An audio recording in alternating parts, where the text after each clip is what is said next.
ओम श्री गुरुभ्यो नमः। विवेक चूड़ामणि भाग 11। प्रारब्ध विचार। निदिध्यासनशील आत्मचिंतन में लगे हुए पुरुष को बाह्य पदार्थों की प्रतीति होती देखी जाती है। फल भोग देखा जाने के कारण श्रुति उसे उसका प्रारब्ध बतलाती है।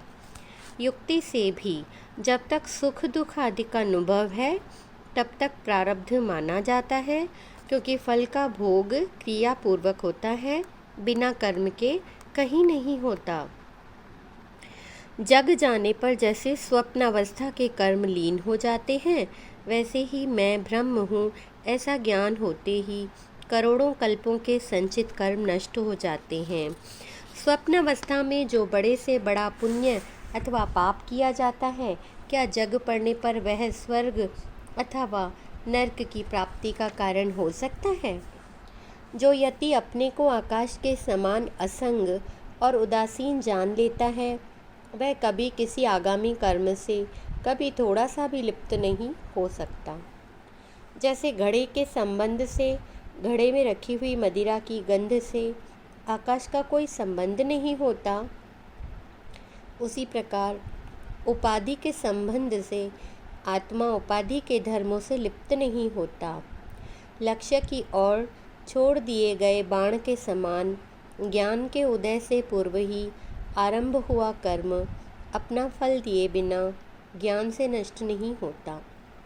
जैसे व्याघ्र समझकर गौ की और छोड़ा हुआ बाण पीछे उसको गौ जान लेने पर भी बीच में नहीं रोका जा सकता, वह तो तुरंत अपने लक्ष्य को भेद ही देता है। विद्वान का प्रारब्ध कर्म अवश्य ही बलवान होता है, उसका क्षय भोगने से ही हो सकता है। उसके अतिरिक्त पूर्व संचित और आगामी कर्मों का तो तत्व ज्ञान रूप अग्नि से क्षय हो जाता है, किंतु जो ब्रह्म और आत्मा की एकता को जानकर सदा उसी भाव में स्थित रहते हैं, उनकी दृष्टि में तो वे यानी प्रारब्ध, संचित और आगामी तीनों प्रकार के ही कर्म कहीं नहीं हैं। वे तो मानो साक्षात निर्गुण ब्रह्म ही हैं। जो मुनि श्रेष्ठ उपाधि के संबंध को छोड़कर केवल ब्रह्मात्म भाव से ही अपने स्वरूप में स्थित रहता है, उसके प्रारब्ध कर्मों की स्थिति की बात स्वप्न में देखे हुए पदार्थों से जगे हुए पुरुष का संबंध बताने के समान अनुचित है। जगा हुआ पुरुष स्वप्न के प्रातिभासिक देह तथा उस देह के उपयोगी स्वप्न प्रपंच में कभी अहंता, ममता और इदमता यानी मैंपन, मेरापन और यहपन नहीं करता।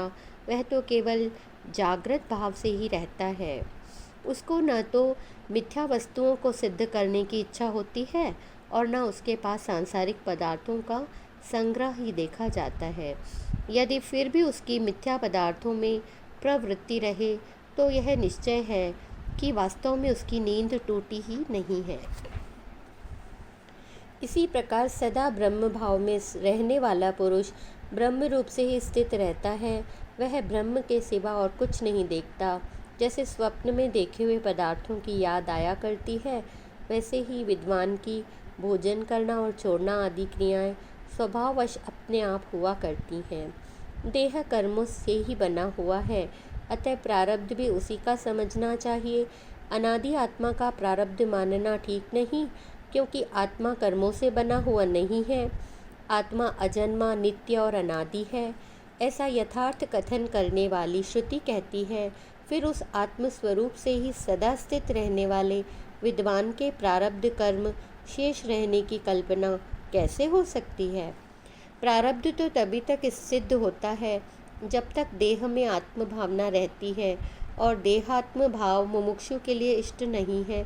इसलिए प्रारब्ध की आस्था को भी छोड़ देना चाहिए। और वास्तव में तो शरीर का भी प्रारब्ध मानना भ्रम ही है, क्योंकि वह तो स्वयं अध्यस्त यानी ब्रह्म से कल्पित है, और अध्यस्त वस्तु की सत्ता ही कहाँ होती है, तथा जिसकी सत्ता ही न हो उसका जन्म भी कहाँ से आया, और जिसका जन्म ही न हो उसका नाश भी कैसे हो सकता है। इस प्रकार जो सर्वथा सत्ता शून्य है, उस शरीर का भी प्रारब्ध कैसे हो सकता है। जिनको ऐसी शंका होती है कि यदि ज्ञान से अज्ञान का मूल सहित नाश हो जाता है तो ज्ञानी का यह स्थूल देह कैसे रहता है, उन मूर्खों को समझाने के लिए श्रुति ऊपरी दृष्टि से व्यवहार सत्ता को लेकर प्रारब्ध को उसका कारण बतला देती है। वह विद्वान को देह आदि का सत्यत्व समझाने के लिए ऐसा नहीं कहती, क्योंकि श्रुति का अभिप्राय तो एकमात्र परमार्थ वस्तु का वर्णन करने में ही है। नानात्व निषेध। श्रुति कहती है वास्तव में सर्वत्र परिपूर्ण, अनादि, अनंत, अप्रमेय और अविकारी एक अद्वितीय ब्रह्म ही है। उसमें और कोई नाना पदार्थ नहीं है। जो घनीभूत सतचित आनंद है, ऐसा एक नित्य अक्रिय और अद्वितीय ब्रह्म ही सत्य वस्तु है। उसमें कोई नाना पदार्थ नहीं है। जो अंतरात्मा एक रस, परिपूर्ण, अनंत और सर्वव्यापक है, ऐसा एक अद्वितीय ब्रह्म ही है।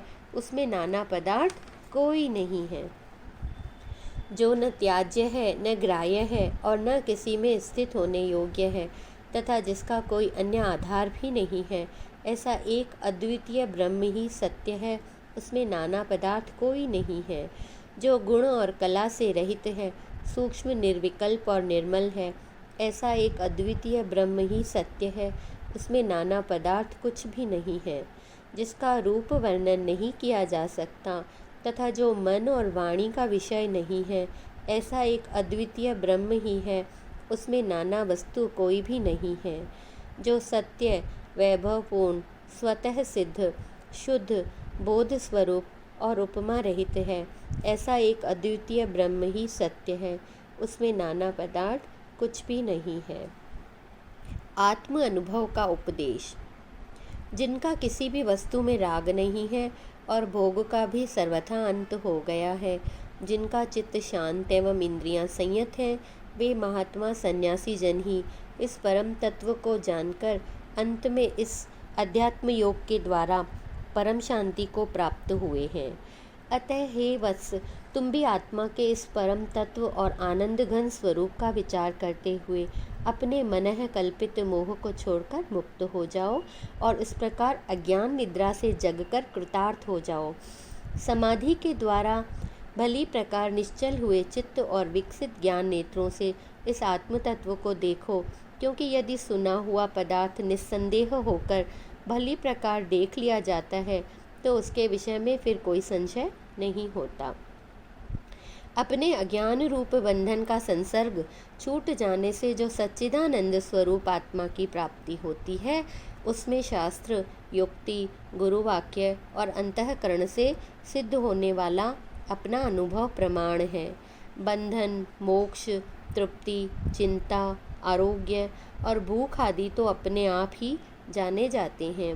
दूसरों को उनका जो ज्ञान होता है वह तो केवल आनुमानिक ही है। श्रुति के समान गुरु भी ब्रह्म का केवल तटस्थ रूप से ही बात बोध कराते हैं। विद्वान को चाहिए कि अपनी ईश्वर अनुग्रहित बुद्धि से उसका साक्षात अनुभव करके इस संसार सागर के पार हो जाए। अपने अनुभव से अखंड आत्मा को स्वयं जानकर सिद्ध हुआ पुरुष निर्विकल्प भाव से आनंद पूर्वक सदा आत्मा में ही स्थित रहे। वेदांत का सिद्धांत तो यही कहता है कि जीव और संपूर्ण जगत केवल ब्रह्म ही है और उस अद्वितीय ब्रह्म में निरंतर अखंड रूप से स्थित रहना ही मोक्ष है। ब्रह्म अद्वितीय है, इस विषय में श्रुतियाँ प्रमाण हैं। ब्रह्म का साक्षात निरूपण कोई भी नहीं कर सकता, क्योंकि वह शब्द की शक्ति वृत्ति से बाहर है। शब्द वहाँ तक पहुँच ही नहीं सकता। उसका ज्ञान तो लक्षणावृत्ति से ही हो सकता है। अतः ब्रह्म का साक्षात्कार करने के लिए उसकी उपाधि रूप इस निखिल प्रपंच का बाध करना पड़ता है, क्योंकि इसी ने उसके स्वरूप को आच्छादित किया हुआ है। किंतु दृश्य का बाध उसमें मिथ्यात्व बुद्धि हुए बिना हो नहीं सकता, और ऐसी बुद्धि शिष्य को ईश्वर कृपा के प्रभाव से ही प्राप्त होती है। इसलिए बोध होने के लिए शास्त्र कृपा और गुरु कृपा के समान भगवत कृपा भी अत्यंत आवश्यक है। ओम शांति शांति शांति ही।